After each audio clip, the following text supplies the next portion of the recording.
Hi everyone, this is Caroline Speaks, the State of the World on Monday, June 1st, 2020. So what is the state of the world? Not good, but it's the only world we have, so we have to take care of it and make it better.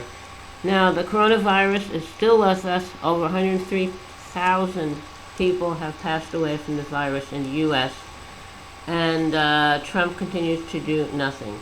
We have riots in the street over the murder of George Floyd in Minneapolis a week ago at the hands of the police, and the police are using tear gas on protesters to clear streets prior to a Trump photo op. Trump went to a church posing with a Bible and after threatening military action. Bit of hypocrisy here, and the Episcopal bishop whose church Trump went to with the Bible, and he stood outside for photo op, was very offended, deeply offended, that Trump was using the Bible as a prop. Now, peaceful protests turned violent again as police cracked down. Trump vows to send in military. Trump says he'll use military to stop protesters. We'll dominate the streets. On Trump's watch, all the crises we've had should never have happened. Now, white nationalist group posing as Antifa, which is an anti-fascist group, called for violence on Twitter. Now, there are videos, threats, etc., but few signs that protests have been stoked by outside extremist groups. However, there is one thing. Congressman Matt Gaetz of Florida, and he issued a tweet on hunting Antifa, and Twitter sent a warning. That tweet has been hit with a warning from Twitter for glorifying violence. Accused of promoting the killing of American citizens.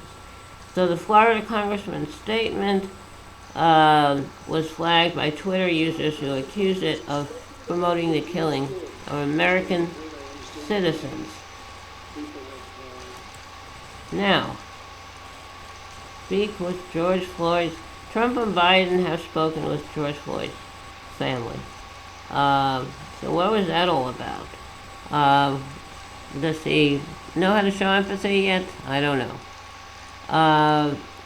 Platform, they put a warning up about Matt Gaetz' tweet about hunting Antifa, but Twitter did not take down the statement. Tweet was hidden with a notice saying it violated Twitter's rules for glorifying violence, similar to a notice that was placed on a tweet from President Donald Trump last week. Gaetz posed a question on hunting Antifa in reference to Trump's decision Sunday to label the group as domestic terrorists. Now, Gaetz is saying that Antifa are terrorists. Antifa is our terrorists.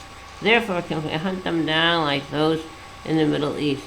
Gaetz tweeted. Antifa meaning anti-fascist. Antifa meaning anti-fascist is a coalition of protesters, left-wing activists, and self-described anarchists who seek to physically confront and bring down what they deem as the far right. Now, Gaetz' tweet was quickly flagged by users who said they would report it for promoting the killing of fellow Americans.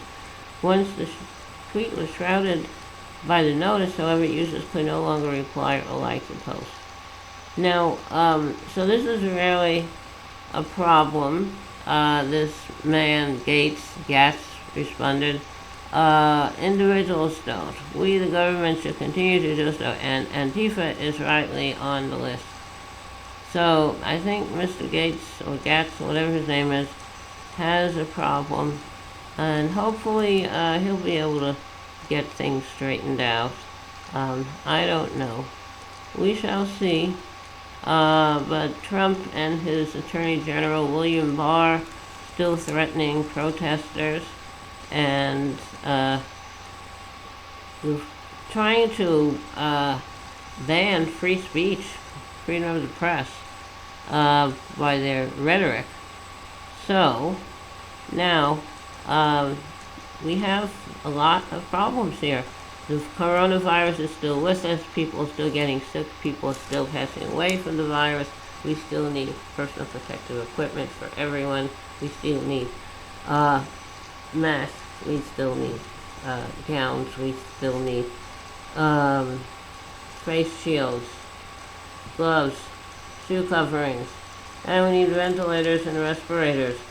So where is Trump on this? Trump and all his people? Who knows? Who knows?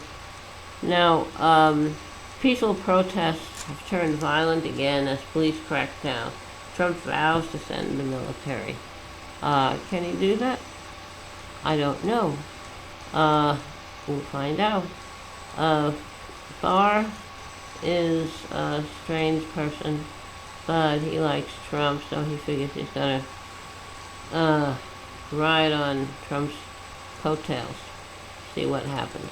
Okay. Now, so we have a man who was murdered on a week ago, May 25th, 2020. We still have a coronavirus reigning supreme, the lack of all the equipment and supplies we need. We still don't have enough tests. We don't have a coordinated, centralized way of testing everybody. Everyone should be tested. If you test positive for the virus, we trace your contacts. If any of those contacts trace positive, they will in turn have their contacts traced, and so on and so forth. So that's the story. I still have vulnerable populations, people living in nursing homes, assisted living homes, retirement homes, veterans homes. We still have a lot of people out there considered essential workers who are risking their life every day to serve us. They're first responders, they're frontline workers, and what are we doing to help them? I don't know. That's a real mystery. I think we really need to do more. We really need to step up because these people are out there helping us. Now, Mr. Trump didn't complain about the Ku Klux Klan, neo-Nazis, skinheads, and other racist groups being part of the Charlottesville protest where a young woman was killed. So now he's complaining about these protests. I don't know. And he's hiding in his bunker in the White House with people out there protesting for all of us. So I decided I selected a song to sing tonight that I think is appropriate for the times. It's called Blowing in the Wind. It was written by Bob Dylan and recorded by Bob Dylan. It's also recorded by Peter, Paul, and Mary, a folk group, and various others. So let's give it a try, okay? How many roads must a man walk down before they call him a man? How many seas must a wife dove sail before she sleeps in the sand? How many times must the cannonballs fly before they are forever banned? The answer, my friend, is blowing in the wind. The answer is blowing in the wind. How many years can a mountain exist before it is washed to the sea? How many years can some people exist before they're allowed to be free? How many times can a man turn his head, pretending he just doesn't see? The answer, my friend, is blowing in the wind. The answer is blowing in the wind. How many times must a man look up before he can see the sky? How many years must one man have before he can hear people cry? How many deaths will it take till he knows too many people have died? The answer, my friend, is blowing in the wind. The answer is blowing in the wind. The answer, my friend, is blowing in the wind. The answer is blowing in the wind. Now this song was sung a lot during the 1960s with the anti-Vietnam War protests, the civil rights protests to get civil rights for everyone. When we had the Freedom Summer in 1964, March in Washington 1963, the Freedom Riders to integrate bus travel, interstate travel. And now we have the murder of a black man who was from Texas, who came to Minneapolis, St. Paul, Minnesota, to do some good, and he's murdered at the hands of the police. And we have the coronavirus, which is killing a lot of people. The protesting is going on against the police and the government and all kinds of forces because of the murder of Mr. Floyd. Protests are also going on. People who don't like the lockdown for the coronavirus epidemic. People are protesting about everything.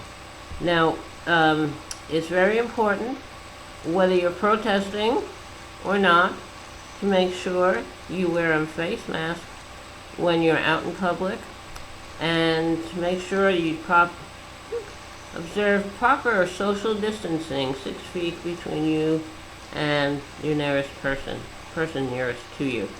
That'll protect you and the other person and the other people around you. So please practice social distancing to protect yourself. And if you're upset about a man being murdered for no reason at all at the hands of the police, then do something about it. Speak up, speak out. That's what a lot of people were doing during the 1960s. A lot of people were praying and speaking out and protesting and doing whatever they could, writing to their representatives in Washington, in their local communities, and their states. So that's what we all need to do. Now, in the 1960s, we had a draft so that once any male who turns 18 was put on the selective service list, and they could be drafted at any time up until I think the age of 28. But if you were in a certain situation, you could get a deferment from the military. You could be deferred if you were married, and if you had children, if a family member was dependent on you for support, if you were a student. It didn't have to be a full-time student. Part-time student would do. And the police in various cities around the country did not like the protesters, because the protesters didn't want to serve in the Vietnam War, and they were doing everything they could to keep out of it. And the people, the police, well, they weren't students, and they weren't getting a deferment from the military or being part of the police force. So I think the police resented these young people who were complaining and came down hard on them.